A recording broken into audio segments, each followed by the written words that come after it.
Bonjour Saskia Holmes, nous vous retrouvons pour une nouvelle exposition qui paraît séduisante.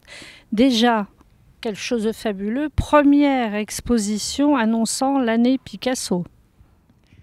Oui, tout à fait. Nous sommes très heureuses de commencer cette célébration Picasso avec cette exposition dédiée à une femme extraordinaire, une femme de tête, une femme de lettres, Fernande Olivier, qui justement, avant de rencontrer Picasso, était modèle professionnel. Et elle a travaillé pour beaucoup de peintres, Boldini, Canals, Cormon, Sugnier, artistes que nous montrons dans l'exposition, notamment Sugnier et Canals. Il y a un très beau tableau représentant Fernande. D'ailleurs, c'est un de ces tableaux pour lesquels elle aime poser. Elle le dit elle-même. C'est la première toile où je pose et où je me plais. Mais aussi, bien sûr, on montre toute l'effervescence du bateau lavoir et de sa rencontre avec Picasso, qui n'arrête pas de faire des portraits d'elle. Et elle est là, notamment à la fin de la période bleue et le début de la période rose, jusqu'aux expérimentations du cubisme analytique. Et elle a vraiment un talent incroyable pour l'écriture. Et d'ailleurs, elle publie Picasso et ses amis en 1933. Et l'exposition, en fait, forme comme un livre illustré, si vous voulez. Fernande Olivier, elle, fil rouge, et par sa citation, nous voyons toute l'avant-garde du bateau lavoir, parce qu'elle commente vraiment les personnalités des artistes, d'abord dans les œuvres magnifiques de Picasso qu'il avait faites d'elle, mais aussi notamment tous les artistes phares du bateau lavoir qu'elle décrit dans ses ouvrages. Alors, à travers toutes les œuvres que vous avez été amenés à choisir pour organiser cette exposition, est-ce qu'il y a vraiment une œuvre qui, pour vous, était absolument indispensable, qui ne pouvait pas manquer à l'exposition, que vous avez cherchée, que vous avez trouvée? Est-ce qu'il y a eu une de ces œuvres-là? Oui, tout à fait. Alors, c'est toujours difficile de dire une œuvre. Moi, je peux vous déjà dire deux œuvres pour lesquelles je suis particulièrement heureuse, ou trois œuvres, si vous voulez, de les avoir dans l'exposition. Notamment cette œuvre-là, qui est quand même une œuvre phare et qu'on a mis sur la couverture parce que c'est une des études pour les Demoiselles d'Avignon, pour laquelle, quand Fernande était encore présente au printemps 1907. Et les Demoiselles d'Avignon qui ont été créées au bateau lavoir, c'est quand même une icône d'histoire de l'art. Et l'œuvre qu'il ne fallait pas manquer dans cette exposition est aussi les bronzes que Picasso a fait d'elle, et surtout celle de 1909 qui est créée quand il revient de Horta en Espagne, à Paris, qui représente vraiment la première œuvre cubiste représentant Fernande. Et je suis aussi particulièrement heureuse de pouvoir montrer dans cette exposition toutes les autres œuvres des artistes du bateau lavoir. Alors, pour venir les voir, il faut venir voir l'exposition. Et notamment aussi l'œuvre de Van Dongen. En fait, c'est une œuvre phare dans l'histoire de l'art. On reconnaît parfaitement bien Fernande par les yeux en amande. Et il y a eu et elle a posé pour Van Dongen le temps de sa séparation avec Picasso en 1907.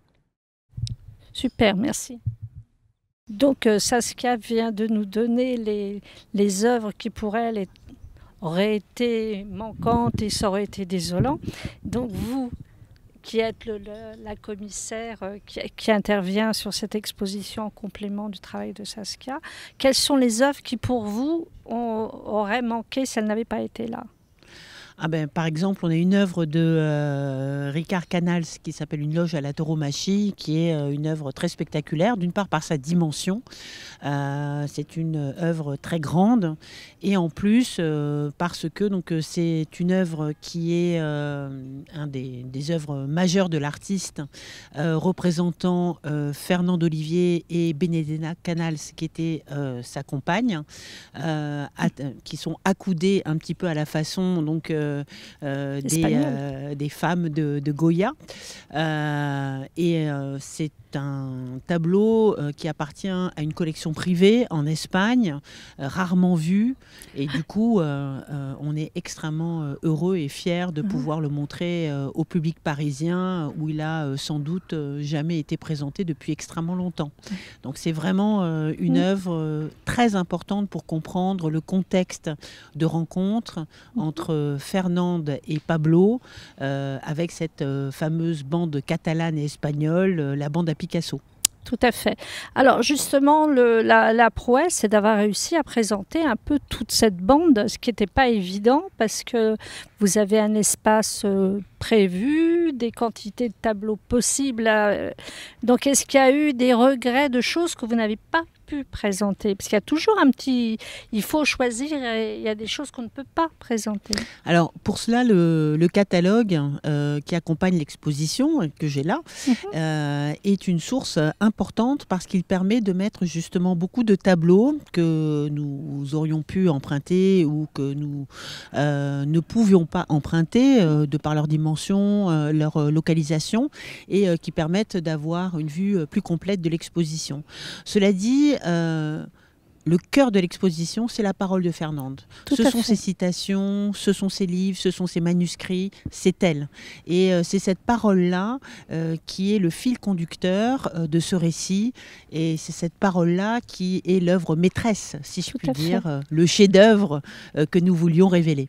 En plus, ce qui est fabuleux, c'est que vous avez rajouté ces petites phrases manuscrites et ça donne encore plus de vivant à cette exposition qui est un petit peu l'illustration de l'âme de cette femme remarquable, très féministe pour l'époque finalement.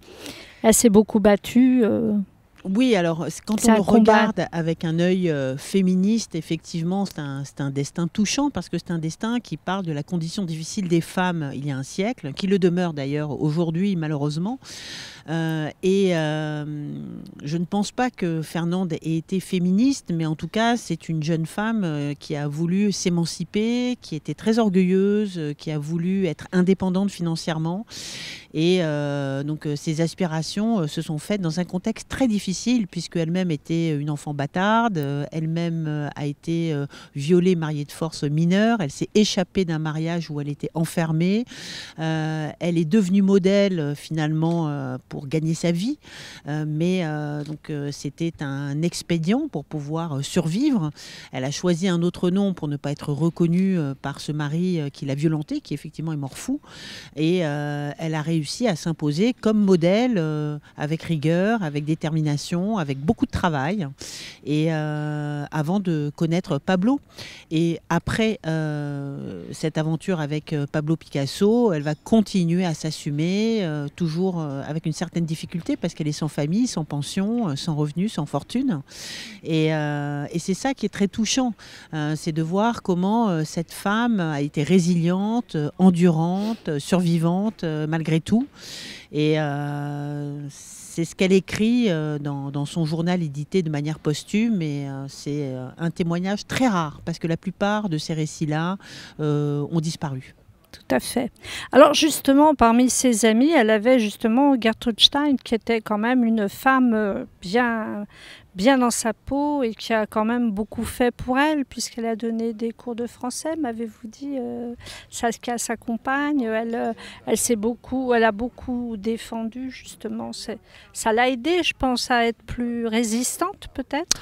Disons que, bon, d'abord, Gertrude et son frère étaient extrêmement fortunés. Hein. Donc, ils arrivent à Paris avec une très grande liberté d'action, puisque finalement, ils n'ont pas à se soucier quant à savoir ce qu'ils vont manger ce soir dans leur assiette. Donc, la situation est très différente. Gertrude appréciait Fernande, c'est clair, donc elle en fait une description très sympathique, elle la décrit comme une femme qui aurait pu être une maîtresse d'école, donc qui avait une conversation très amusante. Après, Gertrude va toujours rester avec Picasso. Hein, c'est une amie de Pablo Picasso, et une fois que Fernande sera partie, eh bien, elle restera avec Picasso, comme elle se détournera d'Olga Koklova une fois que Pablo Picasso donc, voudra s'en séparer. Je pense que Gertrude était avant tout l'amie des artistes et une collectionneur. Il y a peut-être une désillusion du côté de Fernande envers Gertrude Stein parce que Fernande Olivier aurait beaucoup aimé voir traduire son livre en anglais, Picasso, ses amis, ce qui ne s'est pas fait. Et à la même époque, Gertrude Stein écrit son autobiographie, celle d'Alistoclas, et en fait ne l'aide pas et même s'inspire un peu des écrits de Fernande qui avaient été publiés auparavant en 1933. Donc, c'est bien de pouvoir faire ce point. On peut dire que c'est assez nuancé. Vous savez, on ne prête qu'aux riches. Et quand Fernande est sortie du cercle de pouvoir picassien, eh bien, elle s'est battue seule. Alors, on conseille à tout le monde de venir voir l'exposition, d'acheter le catalogue, de lire les écrits de Fernande. Mais alors, vous, est-ce que vous auriez un mot, une petite phrase chacune pour caractériser cette femme différente et qui finalement s'est toujours sauvegardée, on va dire, malgré les problèmes et les embûches mis sur son chemin? Alors, dites-moi chacune. Moi, je dirais, donc, la belle Fernande était une femme de tête, une femme de lettres. Et Saskia, que dites-vous? Oui, j'avoue que Fernande était avant tout une femme très intelligente, très courageuse et avec un regard de justesse sur les artistes de son temps. Et pas seulement Picasso, aussi tous les artistes du bateau Lavoir. Je trouve que ses commentaires sont tellement vivants, c'est tellement adapté et je trouve que l'exposition le met parfaitement bien en œuvre. D'accord. Bah, écoute, on vous remercie et puis on engage tout le monde à lire le catalogue, à voir l'exposition. Impératif.